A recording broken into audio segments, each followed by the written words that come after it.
Olá, turma, boa tarde. Tudo bem com vocês? Eu espero que sim. Sou a professora Ana Márcia e hoje nós teremos mais uma aula de geografia. O tema da nossa aula de hoje é a extensão latitudinal e longitudinal. Vamos dar início. Bem, o território brasileiro ele apresenta uma grande extensão latitudinal, que é de norte a sul, e longitudinal, que é de leste a oeste. Gravem bem essas coordenadas, tá, pessoal? Latitudinal, de norte a sul, e longitudinal, de leste a oeste. Aqui nós temos o mapa mostrando para vocês, ó. Latitudinal, nós temos aqui de norte a sul. Longitudinal, de leste a oeste, certo? Ó, temos aqui a divisão do mapa de acordo com a longitude e a latitude. As latitudes e as paisagens. A grande extensão do Brasil, no sentido norte e sul, influenciam significativamente a diversidade de paisagem no país, ocorrendo diversos tipos de clima e de vegetação. Assim, enquanto no sul do país, que é a zona temperada, encontram-se vegetações adaptadas a temperaturas mais baixas, no norte e no nordeste, que é zona tropical, como a gente já viu, a zona um pouco mais quente, nós temos um número maior de vegetações adaptadas ao clima mais quente. Ou seja, essa divisão latitudinal de norte e sul faz com que a gente tenha uma grande diversidade aí de paisagens. Vegetações adaptadas ao clima mais quente para a zona tropical e vegetações adaptadas com temperaturas mais baixas na zona temperada, certo, pessoal? As longitudes e os horários.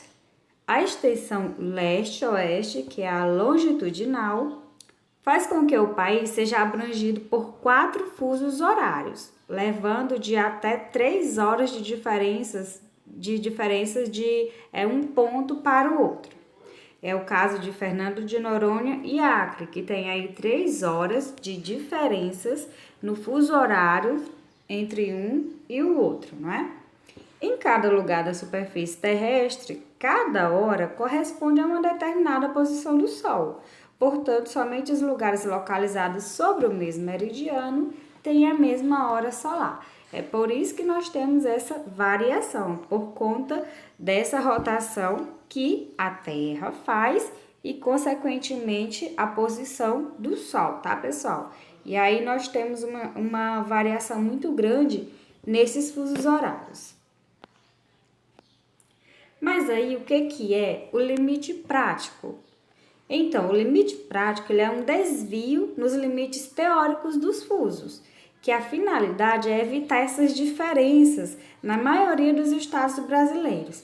Ou seja, o limite prático ele é como se fosse um equilíbrio entre essas diferenças de horários, uma forma de tentar mantê-las menores tentar manter essas diferenças menores da melhor forma possível. Como nós observamos, existem lugares com diferenças de até 3 horas, né, no seu fuso horário. Então, o limite prático ele tenta estabilizar essa situação, fazendo com que a maioria dos estados brasileiros eles possuam o mesmo horário. Vamos entender um pouco mais sobre isso? Olha só aqui o nosso mapa brasileiro. Nesse mapa brasileiro aqui, nós temos os 4 fusos horários determinados pelo limite prático.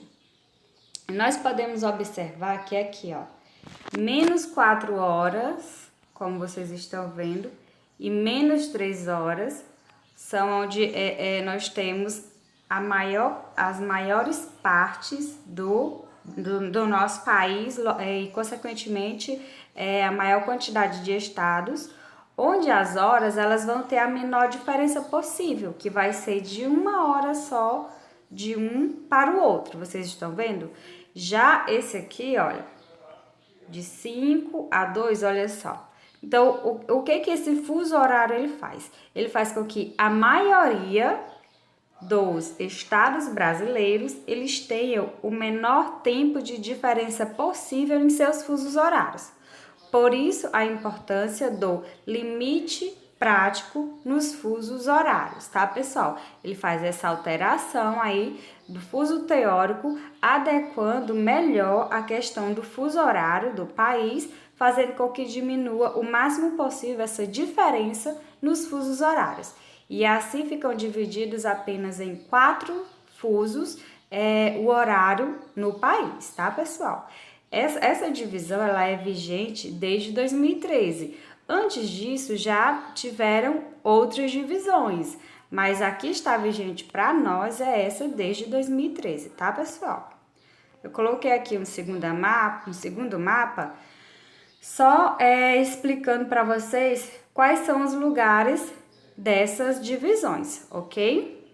Para que vocês possam olhar com mais calma e ver aí, mais ou menos, se vocês tiverem interesse de olhar a diferença de um lugar para o outro, que vocês possam estar vendo nesse mapa, porque ele vem mais detalhado aqui para a gente, os estados que tem essas determinadas divisões, certo, pessoal? Ó, dando continuidade, então, vamos ao clima e tempo atmosférico. Enquanto o tempo atmosférico ele pode ser definido pelo estado geral e momentâneo da atmosfera em determinado local, o clima ele se define pelas condições gerais médias da atmosfera por um período de duração mais extenso, como um mês ou uma estação do ano. Como assim, professora? Enquanto o tempo atmosférico ele vai ser definido pela questão momentânea da atmosfera, o clima ele já vai ser definido por condições gerais da atmosfera, fazendo com que essa definição do clima ele tenha ainda um prazo maior do que a do tempo atmosférico. Vamos ver um pouquinho melhor aqui, olha. Vou explicar para vocês nesses mapas, nesses dois climogramas aqui. Mas aí o que é climograma, professora? O climograma ele é um gráfico composto por colunas que tem a precipitação média, ou seja, ele avalia o fenômeno da água naquele local, e formado por linhas, que é a temperatura média, que vai avaliar o clima.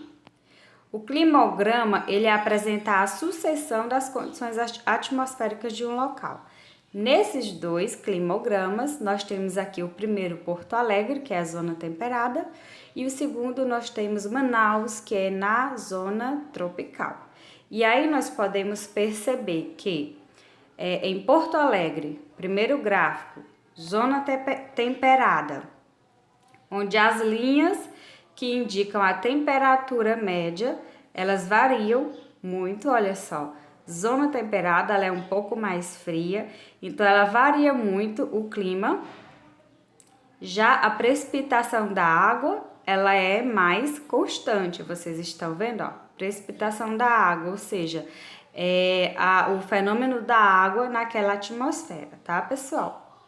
E já em Manaus, que é o clima tropical, um clima mais quente, nós percebemos que as linhas, essa linha vermelha, ela permanece mais estável, que vai identificar a temperatura média, o clima, por ser um local mais quente, uma zona mais quente, já que é na zona tropical, a temperatura ela é mais constante, são temperaturas mais quentes.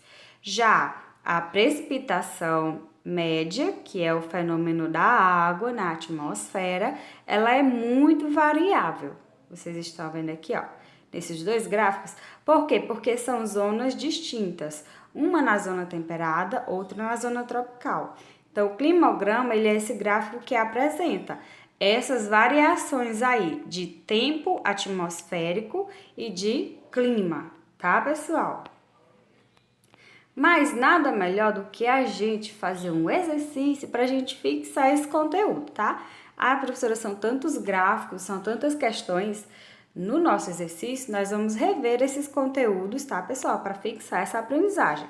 Então, na página 20, eu quero que vocês façam as 7 questões da página 20, tá bom? E qualquer dúvida, vocês entram aqui em contato comigo, tá certo? Pra gente ir esclarecendo qualquer ponto que não tenha ficado bem compreendido com vocês, ok? Vamos ao exercício e ficar aguardando o retorno de vocês. Tchau, tchau!